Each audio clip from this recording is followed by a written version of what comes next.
2020 brought in COVID-19 and supply chains were disrupted, and so was the workforce. People no longer had to come in to work, at least most of us. And then that opened up another can of worms for many of us as men to say, could we possibly live somewhere else and still work remotely? The question is, where else? Well, what about living overseas and saving some money? Now, let's talk about what we're seeing in America right now with interest rates, houses, stuff like that. It's becoming quite expensive, especially if you're living in your major cities, Los Angeles, San Francisco, Chicago, New York City. Look, it's just way too much money. Healthcare is super expensive. Cars expensive. We're not even gonna talk about gas, right? Gas is just hella expensive. So what are a lot of guys looking at doing? Well, possibly living overseas. But the question is, can I make $40,000 overseas and that be equivalent to $100,000 or more in the States? Now, I want to play a video from our brother Ed Travels. He talked about what he needs to live overseas, and he doesn't have to have $100,000 a year. I want to pretty much play that video, and then I want to kind of back it up with some proof. I've lived outside the country now for 4 years. I come back and forth to handle business or whatever, personal reasons. But I have a house. I invested in a small business there. I have a life there. And you know what? I don't need to make anywhere close to 6 figures for that. Because the US dollar is doing so well now. In the Philippines, 56 pesos to the dollar. For the first time in years, there's parity between the euro and the dollar, 1 for 1. 1 euro equals $1, when the euro used to be more. Down in Colombia, 4,400 pesos to the dollar. So $1 is 4,400 pesos. $10 is 44,000. $100 is 440,000 pesos. So if I can get a meal for 20 pesos, 8 pesos, and $10 is 40,000 pesos. Duh, I can't go to Burger King here for less than almost $20. So this idea that you bringing her back here, why would I bring her back to an environment I left? Because it was too expensive. It was too chaotic. The politics, the dating scene, the whole thing. I go where I find peace and someone who helps me build, that I can live with, that I ain't got to fight with when I come home. You understand? So guys, you heard what he had to say. Now, let me just say this. Let's say you're the guy in America and you're making $150,000 a year. Now, if you're living in California, you might be getting taxed like federally, 30%, state, 15%. So that $150,000 a year quickly becomes like, I don't know, $60,000, $70,000. Then if you have rent, if your rent's like $3,000 a month, you're down to like $34,000 contributing to your IRA, stuff like that. You're pretty much broke, okay? But now what about the passport bro?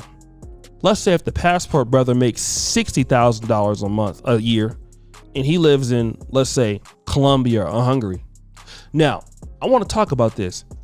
US citizens, we are taxed anywhere in the world, no matter where you're at. If you're a California resident, you got to pay California sales tax or state tax, wherever you're at.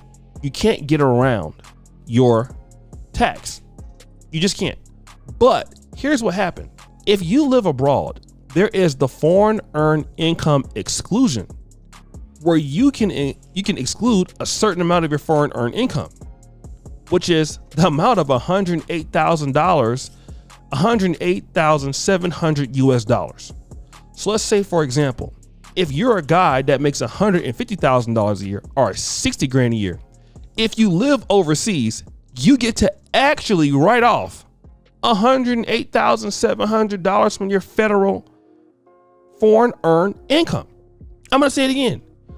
You can write the whole thing off. I know that because I do that every year. Living overseas, as long as you stay out of the country more than 30 days out the year and you're a resident of that country, you can do so.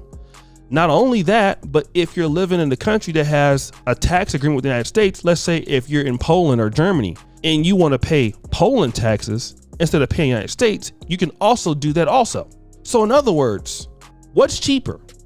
To be honest, if you get it right, it's much easier and cheaper to be a passport bro than to be a rich guy in America.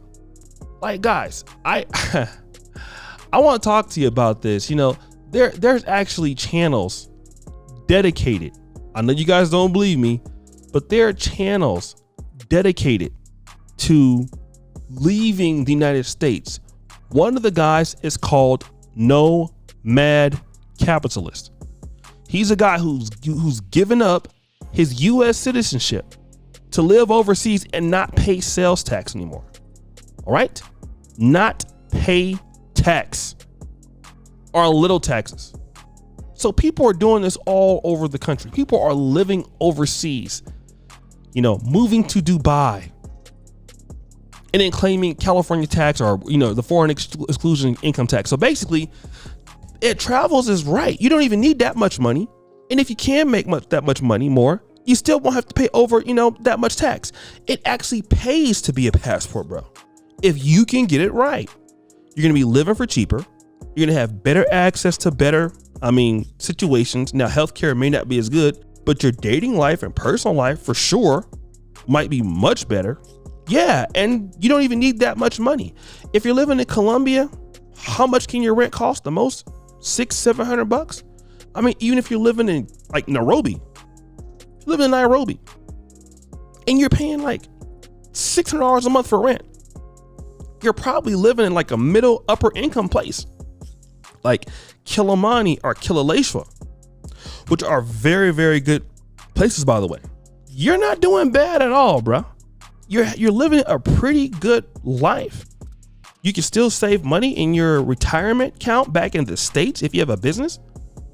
It's more lucrative being a guy living overseas. I know it because I do it. So if you get more guys that can be successful and they can live overseas, they will.